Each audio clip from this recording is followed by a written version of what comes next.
चौथा प्रश्न खेळूया। आता 2 नियमांची वाढ झालेली आहे। एक म्हणजे -10, म्हणजे जर तुमच्या प्रश्नाचं उत्तर चुकलं तर तुमच्या खात्यातून 10% वजा होतील। आणि दुसरा नियम, जर सलग 2 उत्तरं चुकली तर तुम्हाला हा खेळ इथे सोडावा लागेल। तर हा आहे तुमच्यासाठीचा चौथा प्रश्न। 5वा वेद म्हणून ओळखले जाणारे प्राचीन भारतीय साहित्य कोणते? पर्याय आहेत। पर्याय क्रमांक 1 आयुर्वेद, पर्याय क्रमांक 2 मनुस्मृती, पर्याय क्रमांक 3 नाट्यशास्त्र आणि पर्याय क्रमांक 4 कामसूत्र।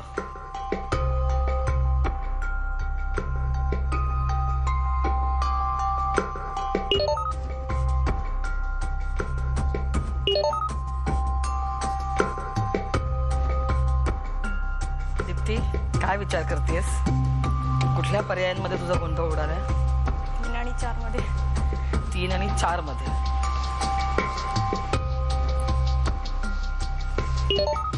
तिघांची उत्तर डिपॉझिट झालेली आहेत। उन्नतीताई, काय उत्तर दिले तुम्ही? आयुर्वेद। तुम्हाला खात्री आहे याची? हो, अगदी पुरातन काळापासून आपण त्याचा उपयोग घेत आलेलो आहोत, त्याच्यामुळे। रविकुमार? आयुर्वेद। खात्री नाहीये, पण असं ऐकून आहे की आयुर्वेद आहे। खात्री असं 100% नाहीये। दीप्ती? ते पहिले 4 वेद तरी वेगळेच आहेत, अथर्ववेद, सामवेद असे। मग हे मला असं वाटलं की आयुर्वेद त्याच्यातच असेल पहिल्या 4 मध्ये, त्यामुळे मी चौथा पर्याय कामसूत्र निवडलं। हां, ठीक। आणि या प्रश्नाचं योग्य उत्तर आहे पर्याय क्रमांक 3 नाट्यशास्त्र। भरत मुनींनी भरत नाट्यशास्त्र लिहिलं आणि हे नाट्यशास्त्र म्हणजे आपला 5वा वेद मानलं जातं। तुमच्या दोघांचीही, उन्नतीताई, रविकुमार, दोघांचंही उत्तर चुकलेलं आहे। आणि दीप्ती, त्या 2 पर्यायांमध्ये गोंधळ झाल्यामुळे तुझंही उत्तर चुकलेलं आहे, त्यामुळे तिघांच्याही खात्यातून 10% वजा होत आहेत। उन्नतीताई, सांगा मला काय आवडीनिवडी आहेत तुमच्या? वाचन ही माझी सगळ्यात पहिली आवड आहे। बरं। आणि त्याच्यानंतर मला कविता करायला आवडतात। तर आजच एक सकाळी जेव्हा आले तेव्हा हप्ताबंधवरच सुचली एक कविता। हो का? बरं, मग आता ऐकवायचीच ती। मला असं वाटतं मी ऐकवण्यापेक्षा माझी मुलगी ऐकवेल। ऐकवणार आईची कविता? झी मराठीने काढली नवी मालिका हफ्ताबंद आणि केली रिअलिस्टिक मालिकांची बोलती बंद। आधी मिळाला हफ्ताबंदचा आदेश आणि मग झाली निर्मिती। सर्वसामान्यांच्या दुःखाची हफ्ताबंदने तर केली गनछट्टी। चला तर खेळ खेळूया हफ्ता बंद आणि आपल्या कर्जाचा करूया हफ्ता बंद।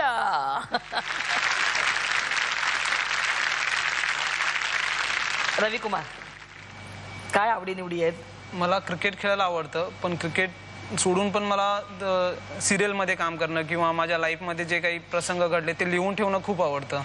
म्हणजे तेच रिअल लाईफमध्ये घडलेले प्रसंग एखाद्या सिनेमामध्ये किंवा एखाद्या नाटकामध्ये सांगायला, किंवा ज्यावेळी मी एखादं स्वतःचं नाटक काढेल किंवा सिनेमा काढेल त्यावेळी ते प्रसंग दाखवायला मला कधी पण आवडेल। असे काय प्रसंग आहेत? प्रसंग म्हणजे ज्यावेळी मी फर्स्ट IDBI जॉईन केलो त्यावेळी फर्स्ट मंथमध्येच मला मलेरिया झाला होता, आईला आणि मला। मग तिथं त्यावेळी नक्की कळलं की आपले जे नातेवाईक आहेत त्यांनी किती साथ दिली आपल्याला। फक्त एकच व्यक्ती होती की ज्यांनी साथ दिली होती। कोण होती ती व्यक्ती? आत्याचा मुलगा होता आणि गावी ते शेती करतात। शेती करून त्यांनी जेवढे काही पैसे जमवले होते तेवढे लास्टच्या स्टेजला आम्हाला सगळे दिले वडिलांना। रोज आम्हाला म्हणजे वडिलांना 5,000 रुपये 10,000 रुपये असे देत होते, पण कधी आम्हाला बघायला नाही आले। पण आम्हाला म्हणजे वडिलांकडे पैसे पुरवत होते, ते काम करत होते पण ते पैसे पुरवत होते। पण बाकी जे कोणी माझे चांगले रिलेटिव्ह होते जे चांगल्या पोस्टवर होते पण त्यांनी आमच्याकडे बघितलं पण नाही त्यावेळी। मग असे काही प्रसंग की जे मी डायरीमध्ये ते मेन्शन केलेतच, पण कधी असं वाटतं मला की असं एखादा समजा मी सिनेमा काढला तर त्यावेळी रिअल कोण आपल्याला दुःखाच्या वेळी कोण साथ देतं हे दाखवायला कधी पण आवडेल। तुझी इच्छा पूर्ण होऊ दे, या माझ्याकडून तुला शुभेच्छा आहेत। दीप्ती? वक्तृत्व स्पर्धेत भाग घेतलाय मी खूप वेळा। अगं बाई, हो का? ती माझी हॉबी। आणि परत कुकिंग, डान्सिंग आणि TV पाहणे। डान्सिंग लहान असताना केलं होतं। लहान असताना केस छोटे, परत अशा अंगाने पण आम्ही जाम होतो, त्यामुळे हिरोज करायला मिळायचं, हिरोचाच रोल. म्हणजे माझ्यासारखं व्हायचं तुझं. हो, मला पण नेहमी डान्स मध्ये मुलाचे कपडे घालून नाचायला तेच लागायचं. झालं. शाहरुख खानचे खूप परफॉर्म केलेत. हो का? हा, हिरो म्हणून. काय बरं, मला थोडंसं दाखवायचंच आता. तुम्ही पण यावं. मी येते ना बघायला, मी पुढे येते ना. नाही, डान्स करावा लागेल. अगं मला कसं येणार, मी कुठे शाहरुख खान करू शकते. मी एक काम करते, मी काजोल होते. आणि आपण दिल तो पागल हे मला करूया. तुम्ही माधुरी व्हा. माझी त्यावेळेसची इच्छा पुरी राहिली होती ना, की मुलीचे करायचे रोल मुलगाच करायला लागायचं. मग आता तुझ्यामुळे मला मिळतंय ते मुलीचं काम करायला. करणार दिल तो पागल आहे मधलं करणार. दिल तो पागल. माधुरी दीक्षित करू मी. हा, असे केस उडवून. बरं गाणं तूच म्हणशील ना, कारण थोडेसेच दाखवायचे ना आपल्याला. चालेल. ये. चक धूम धूम चक धूम धूम चक धूम धूम चक. घोड़े जैसी चाल, हाथी जैसी धुन, ओ सावन राजा कहाँ से आए तुम. घोड़े जैसी चाल, हाथी जैसी धुन, ओ सावन राजा कहाँ से आए तुम. चक धूम धूम चक धूम धूम चक.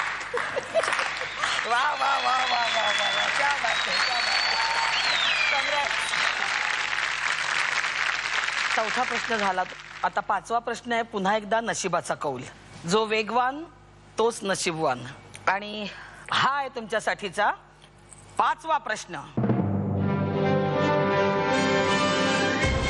कोणत्या देशाच्या गणितज्ञाने पहिल्यांदा शून्याची संकल्पना पुढे आणली? पर्याय आहेत.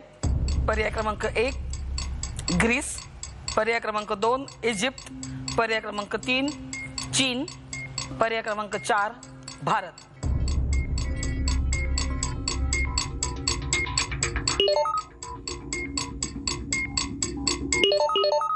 तिघांनी आपली उत्तर डिपॉझिट केलेली आहेत. तिघांनी भारत उत्तर दिलेलं आहे आणि याचं योग्य उत्तर आहे पर्याय क्रमांक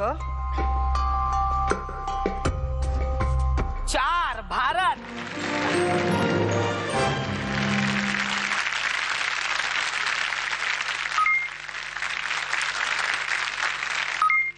तिघांचे खात्यात 10% जमा झालेले आहेत आणि हा नशिबाचा कौल होता. आणि सगळ्यात आधी उत्तर दिले उन्नती यांनी, त्यामुळे नशिबाचा कौल आजमावण्याची संधी उन्नतीताई तुम्हाला मिळते.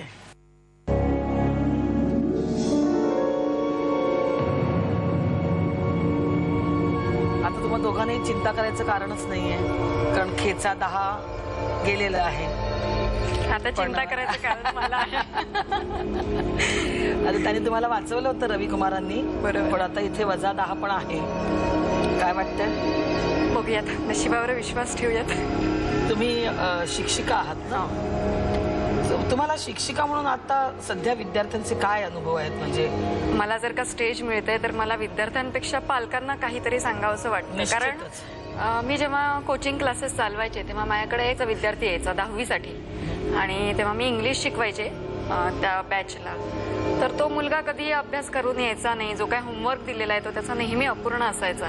म्हणून मी स्वतःहून त्याच्या पॅरेंट्सला भेटायला गेले त्यांच्या घरी आणि त्याच्या आईशी बोलले की म्हटलं हा आता 10वीत आहे आणि 10वी हे आपण बेस मानतो प्रत्येक ह्याचा, की तो काहीच अभ्यास करत नाही आणि अशा पद्धतीने जर का तो पुढे जात राहिला तर त्याचं नुकसान होईल. म्हणजे जे पाहिजे तो ते करत नाहीये, तर थोडंफार तुम्ही पण घरी लक्ष द्या.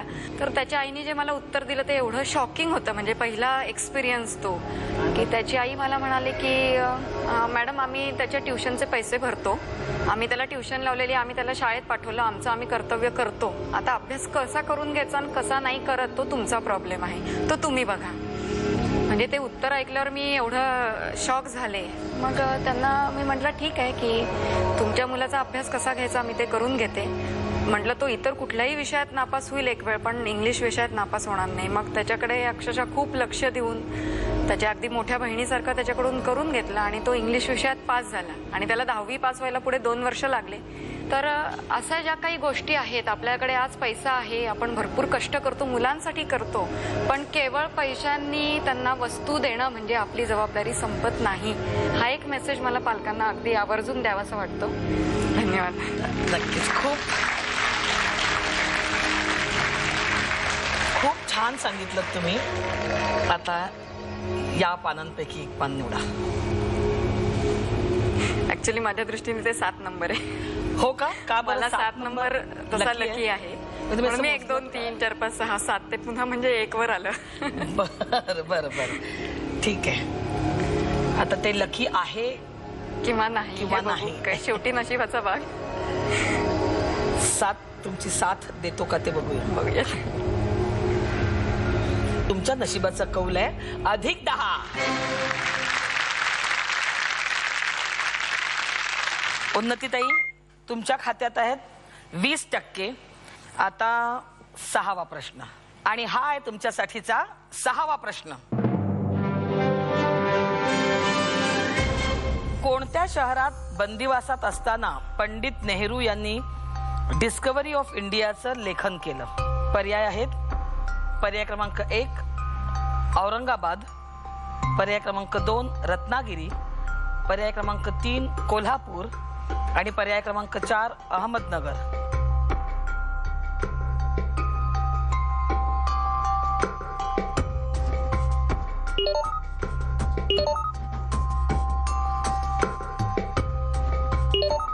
तिघांनी आपली उत्तरं डिपॉझिट केलेली आहेत. रविकुमार, रत्नागिरी. का बरं, काही वाचन झालं या बाबतीत? आजी वाचन तर नाहीये, पण याच्यात कन्फ्युज आहे, म्हणजे नक्की कन्फर्म नाही की अंदाजे कोणतंच. उत्तर दिले. आणि दीप्ती, पर्याय क्रमांक 4 अहमदनगर. ठाम आहेस या उत्तरावर? नाही, कोल्हापूर रत्नागिरी तर नाही म्हटलं. मग औरंगाबाद अहमदनगर पुन्हा टाय. आणि उन्नतीताई? अहमदनगर. मलाही कोल्हापूर रत्नागिरी नाही वाटत. औरंगाबाद आणि अहमदनगर मध्ये कन्फ्युज. आणि या प्रश्नाचं योग्य उत्तर आहे पर्याय क्रमांक 4 अहमदनगर.